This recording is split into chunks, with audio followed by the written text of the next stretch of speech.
Leviathan is a 1989 science fiction horror film directed by George P. Cosmatos and written by David Webb Peoples and Jeff Stewart. An international co-production of the United States and Italy, it stars Peter Weller, Richard Crenna, Ernie Hudson, Amanda Pays and Daniel Stern as the crew of an underwater geological facility stalked and killed by a hideous mutant creature.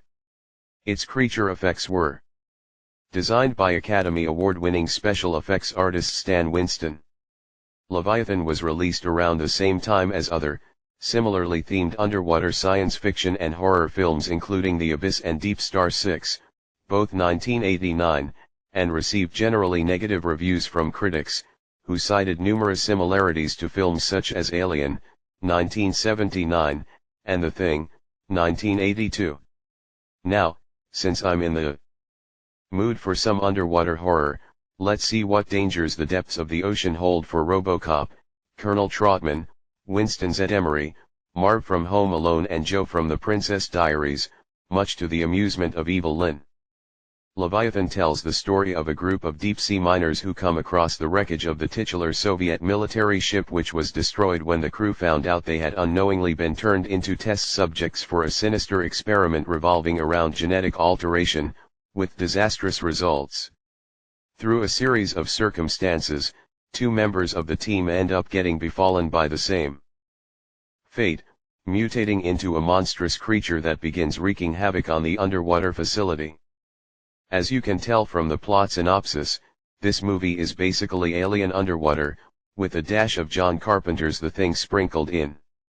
As far as Alien clones go, though, this one is not only very enjoyable, it puts the majority of the post-1986 entries in the franchise it's aping to absolute shame. What makes Leviathan such a worthwhile watch in my opinion are the characters. Like the characters in Alien, they feel like real people, and you really get invested in them thanks to their well-done and fun interactions and dialogue exchanges. It also helps that they are played by an absolutely incredible lineup of famed and prolific character actors. We have Peter Weller as Stephen Beck, the leader of the team who proves himself quite capable under pressure, considering he comes from a considerably different background from the one his job requires.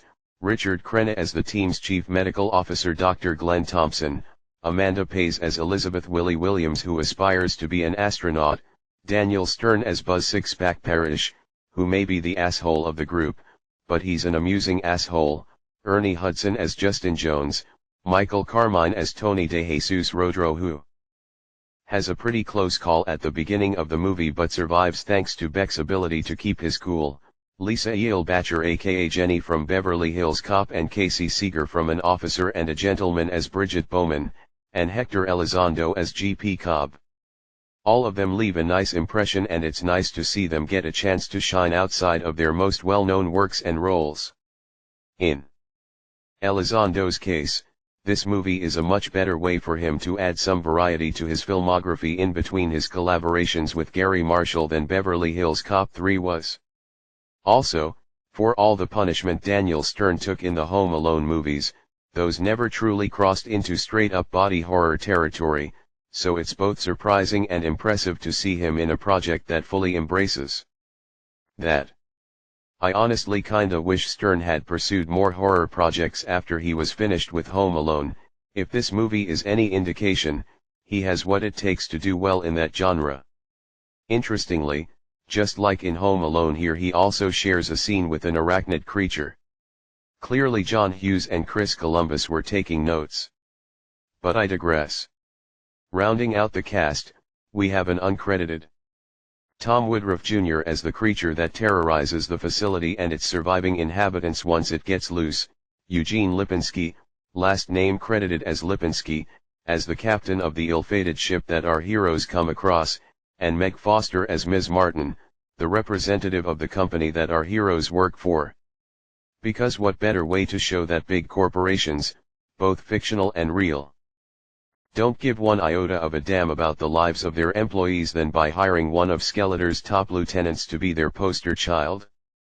And as funny and warranted as her final interaction with Beck is, This is something that would definitely not be shown in a movie today because God forbid Hollywood remembers that being a scumbag is not exclusive to one gender, and that while violence is never the answer, sometimes scumbags just need a good punch in the face, especially when you find out they've been lying through their teeth. But I digress. As for the technical aspects, the costumes, set design, and creature effects and makeup, the latter two of which come to us courtesy of the legendary Stan Winston and his team, are all outstanding. Alex Thompson's cinematography is gorgeous, featuring some incredible underwater shots, and Jerry Goldsmith, unsurprisingly, delivers another awesome score.